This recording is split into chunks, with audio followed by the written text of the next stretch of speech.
è importante che il Veneto sia rappresentato da un presidente, e non solo da un presidente, anche da una squadra che abbia a cuore l'autonomia, che abbia a cuore il futuro del nostro territorio, che conosca i temi del federalismo fiscale e dell'autonomia, perché saranno i temi del futuro su cui giocare le sfide che abbiamo davanti. Dette i requisiti del candidato presidente ideale Alberto Stefani, segretario regionale della Lega e da poco anche vice di Salvini. Lo fa però tenendosi lontano dalla polemica con gli alleati di Fratelli d'Italia, nei giorni in cui nel vicino Friuli Venezia Giulia si è aperta una feroce crisi di maggioranza, per non parlare del terzo mandato, con l'esecutivo che ha impugnato anche la legge trentina, mandando su tutte le furie il presidente, leghista pure lui, Maurizio Fugatti. Stefani, ospite del direttore Luigi Bacciaglia, Focus TG, getta acqua sul fuoco. Ovviamente auspichiamo che questa confusione, che queste diatribe vengano meno nell'interesse del centrodestra, nell'interesse del Paese, perché i veneti hanno bisogno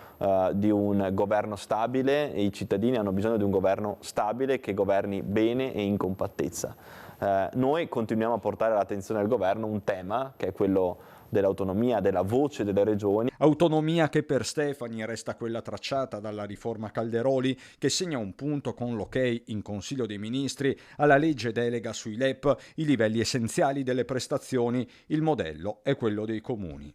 I sindaci su questo hanno tanto da insegnare al governo. Io ho fatto il sindaco nel mio comune e so quanto questo aspetto sia importante, so quanto questa capacità di monitoraggio permetta alle amministrazioni pubbliche di investire bene le risorse e gli italiani, in particolare i veneti, hanno la necessità di sapere dove i soldi delle loro tasse vanno a finire.